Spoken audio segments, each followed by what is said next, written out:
I'll show you the best places to go and farm Jayber, so you can get yourselves an extra Descendant in your selection. His parts are best farmed from outposts, so having Sharon for this is going to be a huge advantage for you. And the first location doesn't really need very much explaining, but I'll go through the entire process anyway. But we need to go to Kingston, then head on up to the one outpost that we have there to get that one cleared. Make your way to the southern area of the outpost undetected. Often, when you come in private, you'll find that it's already on a cooldown for some reason. I don't understand how that's the case. Once that's done, we're going to go ahead, go invisible, and then head on up to the platform so that we can start interacting with all of the panels. This one's very simple. I don't find this boss too difficult, but if you guys need a tip for taking these out, sometimes if you do a slash and then go back to being invisible, you can gather a lot of the enemies up. If you want to kind of thin the herd out a little bit, you can wait for them all to gather. It's a thing that I usually like to do. So, you know, if you guys want to just have that little bit of a tip there, something that can just make things a little bit simpler for you as you're going through. We're looking for Amorphous 55 AA right now. Assumedly this can change, but hopefully Jayber doesn't actually move from this spot.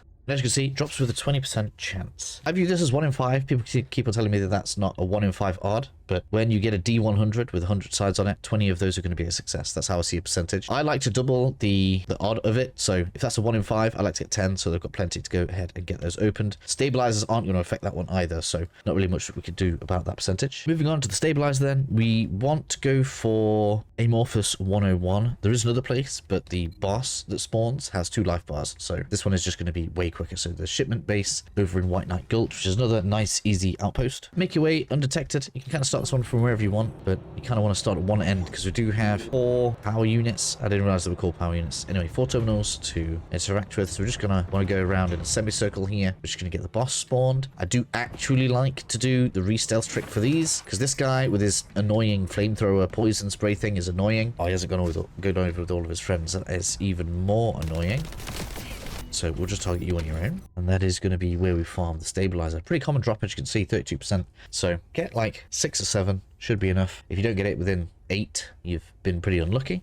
Next up, we want to head on over to Agna Desert and into the Vermilion Wastes, where we are looking to farm number 89. So we are going to need to be stealthy for this one, so we're gonna get on in. Once that's done, go ahead, get stealthed up, let these ones gather up. We don't really like elite Farseers, but we'll see if we can demonstrate just popping a load of its health off with all of the friends around it. There we go, 88, 89, that's good. There you'll see 20% chance to get the Jayber catalyst. So again, you probably want to go for about 10 of these. Should give you a fairly good chance at getting that to drop in one go, so you don't have to keep on coming backwards and forwards, getting more of the Amorphous. That leaves us with grabbing the code, which is going to be in the Steroland over here in the classified area. This one's pretty simple to farm as well, which is nice. To start with, we can obviously just jump off the top of the ledge, which makes this pretty fun to get started. As usual, get all of the terminals interacted with. And again, I'm going to try and gather these up. This one can be pretty tight, can be a little bit crazy as you can see. So we're just going to mow a load of those down. Deal with the boss. And as you can see again, another 20% drop rate. So overall, Jayber's pretty nice and easy to farm in hard mode. You can get some of his parts in the normal mode, but his drop chances are pretty atrocious in normal mode, so definitely much easier in hard mode. So that'll be all of his parts. Hopefully that helps you guys out. The only real annoying material that he has is the balanced plasma battery. As you can see, that's realistically just go through the missions enough times to get that to drop, and you'll have Jayber built in no time.